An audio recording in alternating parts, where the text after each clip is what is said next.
بەرەی بایکۆت بەهێزە مەبەسمان ئەو خەڵکانەیە کە نەچوون بەرژاریان کرد. من پێم وایە ئەمە ئەترازێکی سلبیە، ئەترازێکە لەسەری بێ ئومێدیەوە کراوە لە نێو خەڵکە. من حەقی ئەو چەپ و چۆڵەم نییە کە فێرقەیەکن و دانیشتون دەروێشانە بە چاوەگەڕن بە نەزەریەکانی خۆیان و مارکز وەکو مەزهب و قورعان سەیرەکەن.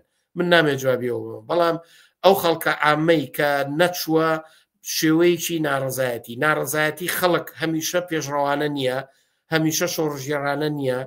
ناڕەزایەتی خەڵک ئاستی هەیە بە پێی توانا و دەرک و هوشیاری و سەفبەندی خەڵکی کرێکار و زەحمەت چێش ئەبێ پێناسەکرێ. من پێم وایە ئەوانەی کە خەڵک نەچوون حتا لەوەیە کە بێئومێدن، لەوەیە کە ریزێکی شۆڕژگێرانەی جەماوەری حیزبێکی پێشڕەوی کۆمەڵایەتی هێشتا ئینتخابیان نەکردووە. من پێم وایە ئەگەر ئەو هێزە لە سا دوی پشتیوانی حیزبی کۆمونیست بێ و بێ لە ڕیزەکانیان ڕێکخراو بێ وێگرتوو بێ بایکۆت ناکە، یا خۆشی کاندی دەکا شەڕی خواستەکانی شێکا و کاریژەکە بۆی پەرلەمان سەرۆژێرکە. من پێم وایە بەرنامەی ئێمە بۆ ئەوان هەرەوەیە کە بێن لەگەڵمان، بێن لە دەوری ئێستا ئینتیخابات تەواو بوو، بەڵام هەرو خواستانە ئێمە باقیە. هەروکو لە قسەکان وت ئاو کارەبا بە خۆڕایی بکرێ، تەعینات بکرێتەوە، دەستورێ بۆ کوردستان بنووسێکە لە چوارژنەیی و ئازادی دینی و بێدینی بە ڕسمی بناسێنێ، دەستورێ بنووسێ کە حەقی بیمە کۆمەڵایەتەکان بە کە لانی کەمی ژیان بێتە قانونی ئەسڵی کۆمەلگا. ئێمە بێ لە دەوری ئەوانە کۆیان کە ئەو داخوازیانە مەبەسمەوە لە شوێنی خۆی باقیە. پەرلەمان انتخابی کردەوە ڕۆژ معلومە چێ ئەچێتە ناو دەسەڵاتی داهاتووە، چ لە هەرێم چ لە بەغا.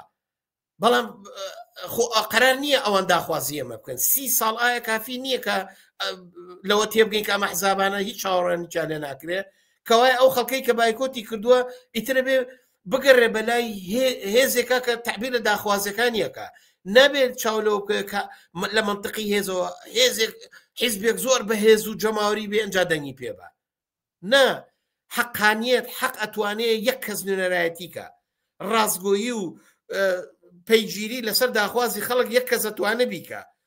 ئەوەی کە حیزبێکی سەدان هەزار ئەندامی ئەتوانێت نوێنەرایەتی حەق و ڕاستی داوای خەڵکە، ئەوە دەورانی شۆڕژێرانەیە بەڕای من.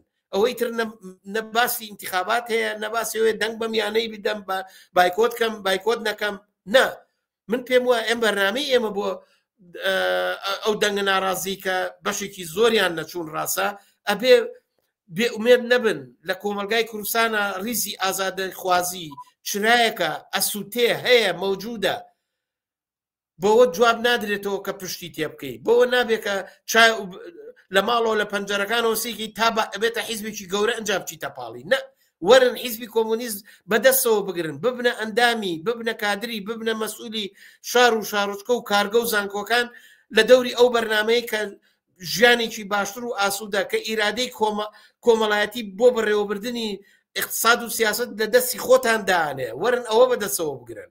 بەرنامەی ئێمە ئەوەیە ئەبێ بچینە دەورەیەکەوە حتا لە ئێستاوە بەر لەوەی ئەم دەسەڵاتانەش بڕوخێن و لا ببرێن، ئیدارەی کۆمەلگا لە شارەوانیەکان، لە بەڕێوەبەرایەتی ئاو کارەبا، لە خوێندگاکان ئەبێ نوێرانی خەڵک بێ.